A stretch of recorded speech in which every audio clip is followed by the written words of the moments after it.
Hello friends, today we will see about black body and black body radiation and also about the formulas given by the scientists regarding the black body radiations. So what is a black body? A black body is one that takes all the incident radiation and all the wavelength.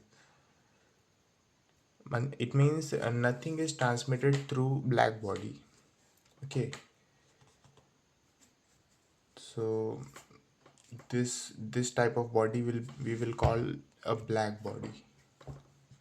Look, this is not a black body, this is not actual black body, but understand हम इस पे जो भी रे डालेंगे वो बाहर नहीं आएगी, वो सारी रेज ये ब्लैक बॉडी एब्जॉर्ब कर लेगी, हर रे हर वेवलेंथ की रे. Okay, so a black body is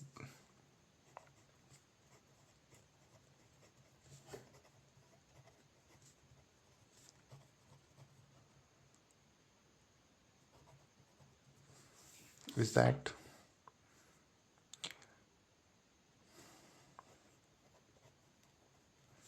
takes in all the incident radiations of all wavelength lambda. This is what we call a black body. And what are black body radiations? It means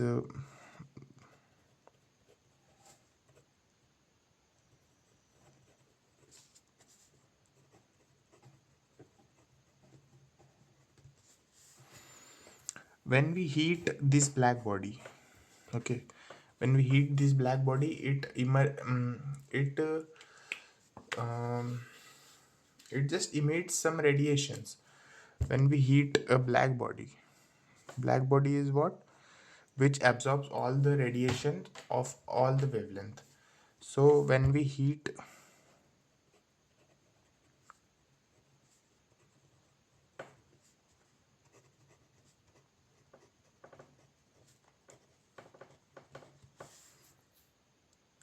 some radiations,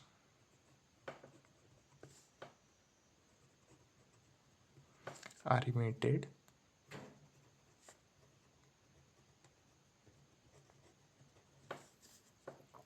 these are called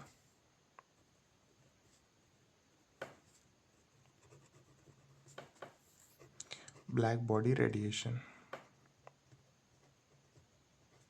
okay, so black body क्या है, जो हर light के radiation को absorb कर लेती है with every wavelength. और black body radiation क्या है, जब हम ब्लैक बॉडी को हीट करते हैं तो वो जो रेडिएशंस इमिट करती है उसको हम बोलेंगे ब्लैक बॉडी रेडिएशन.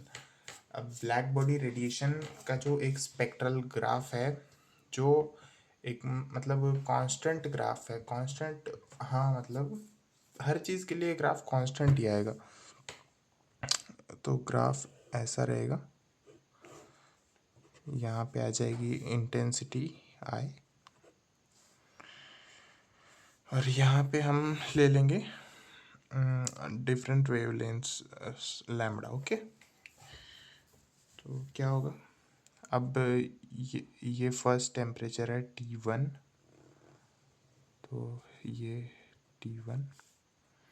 अब T2 टेम्परेचर, अब समझो ये है 30 as an example. Okay 300 kelvin. तो अब T2 होगा 400 केल्विन. तो इसका ये जो पीक है, ये पीक, अब T2 400 केल्विन है सपोज, तो उसका ग्राफ ऐसा आएगा, देख रहे हो.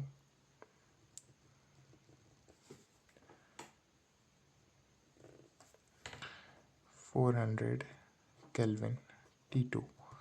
अब इसका पीक जो है ये है,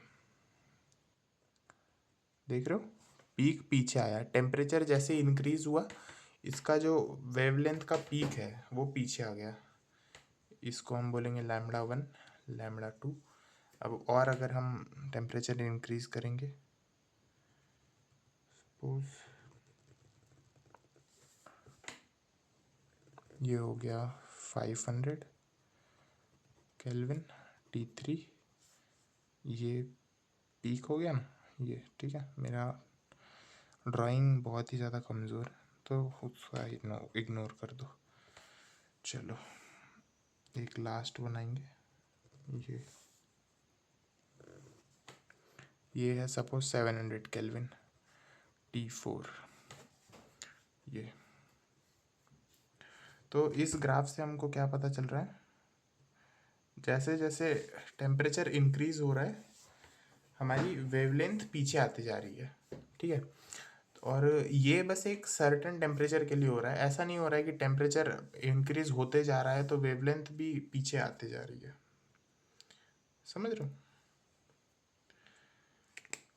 एक टाइम के बाद वो यहाँ से यहाँ तक वो ग्राफ ऊपर जाएगा और फिर नीचे आने लगा, ऐसा नहीं कि यहाँ से बढ़ते ही जा रहा है बढ़ते ही जा रहा है, नहीं ऐसा नहीं होगा। तो इसी चीज़ पे 3 साइंटिस्ट ने अपने अपने फॉर्मूले दिए। First scientist was by the Wien,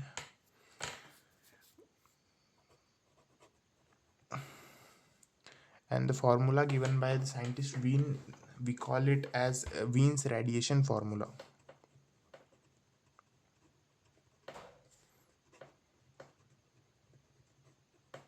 For a black body, okay. So Wien's radiation formula is like this: intensity at lambda is equals to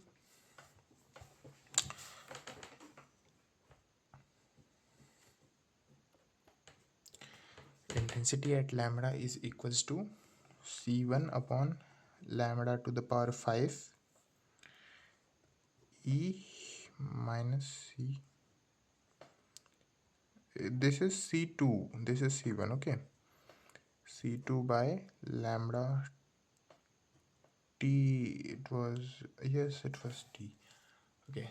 So this was the formula given by Wien. But the thing is that कि ये formula इस graph को satisfy नहीं करता है। You can see ये actual graph है, जब हम ब्लैक बॉडी रेडिएशन को स्टडी करते हैं तो एक्चुअल ग्राफ हमें ऐसा मिलता है practically. But if we put values in this formula, हमको इस ग्राफ के लिए बस इतनी वैल्यूज़ मिलती हैं। ये देख रहे हो, ये बस ये जो स्टार्टिंग की शॉर्टर वेवलेंथ है, सपोज ये 0 है और ये 1 है, मतलब हाँ ये 1 है, तो यहाँ पे ये विजिबल रेंज है, okay. This is something 400 to 750, तो ये विजिबल रेंज है। ये हमको वीन्स रेडिएशन फार्मूला की हेल्प से ग्राफ यहाँ तक बस एक्यूरेट मिलता है, ये यहाँ से यहाँ तक, इस पीक तक, ये यहाँ से यहाँ तक। तो for shorter wavelength Wien's radiation formula is right, but जब हम वीन्स रेडिएशन फार्मूला को और आगे वाली वेवलेंथ पे लेके जाते हैं तो वो हमको ऐसे रिजल्ट नहीं देता है, okay. So for longer wavelength we can not use Wien's radiation formula, so it is for shorter wavelength, SHORT, short, you can see, yes, okay. So Wien's radiation formula is for shorter wavelength, and this is the formula where C1 and C2 are the constant. And उसके बाद आए relay jeans.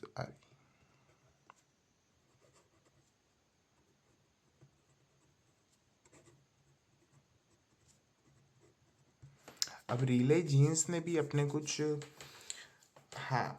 Hypothesis की, उनके assumptions रखे और उस पे से उन्होंने एक फार्मूला डिराइव किया which is like this: lambda D lambda is equals to 8 pi kT upon lambda to the power 4, ठीक है, lambda to the power 4 D lambda, okay. So this was the formula given by Rayleigh Jeans. तो अब देखो, जैसे ये वाला formula बस shorter wavelength के लिए था ना, ये वाला फॉर्मूला बस इतनी वेवलेंथ्स के लिए था, यहाँ ऊपर जाने वाली। अब ये जो रिले जीन्स का जो फॉर्मूला था, ये नीचे आने वाली वेवलेंथ्स को बस सेटिस्फाई करता था, ठीक है। ये पूरा ग्राफ, ये दोनों फॉर्मूले सेटिस्फाई नहीं कर रहे हैं। फर्स्ट फार्मूला बस स्टार्टिंग के लिए है और सेकंड फार्मूला बस ये हायर वेवलेंथ के लिए। तो it satisfies only for higher wavelength, high lambda. It do not satisfy for the shorter wavelengths. Okay, so इन्हीं को फर्दर स्टडी किया, फर्दर अपना कॉन्सेप्ट आगे रखा प्लैंक ने, Planck which we call as Planck's radiation formula.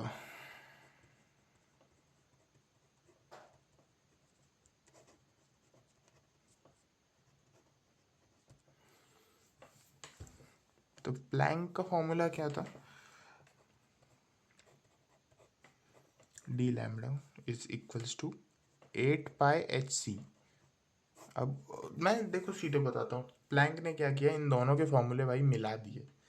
ठीक है, इन दोनों के फॉर्मूले मिला दिए। अब ये फॉर्मूला था स्टार्टिंग के लिए इस वाली वेवलेंथ के लिए, शॉर्ट वेवलेंथ के लिए। ये रिले जीन्स का फॉर्मूला था लॉन्ग वेवलेंथ के लिए। अब दोनों को मिला दोगे तो प्रॉपर दोनों साइड के हम लोगों को प्रॉपर स्पेक्ट्रल ग्राफ मिल जाएंगे। तो प्लैंक ने वही किया, इन दोनों के फॉर्मूले मिलाने के बाद बना lambda to the power 4 1 upon E/hc, e to the power hc by kt minus 1। Okay, so and D lambda. ठीक है, तो ये फॉर्मूला है प्लैंक का दिया हुआ। अब ये फॉर्मूला इस ग्राफ को जो है, ये जो स्पेक्ट्रल ग्राफ है, इसको एब्सोल्युटली सेटिस्फाई करता है और प्रैक्टिकल रिप्रेजेंटेशन को सेटिस्फाई करता है, जो कि हमको चाहिए। So this formula is correct for the black body radiation spectrum. तो इसीलिए हम इसको यूज़ करते हैं, इनको नहीं करते, क्योंकि इन दोनों की कमियां है ना। लेकिन इन दोनों की कमी मिला के भाई ने अपना खुद का फॉर्मूला बना दिया। चलो ये ठीक है। This is about black body and black body radiation and formulas, important formulas about black body radiation. So see you in the next video. Till then, stay good.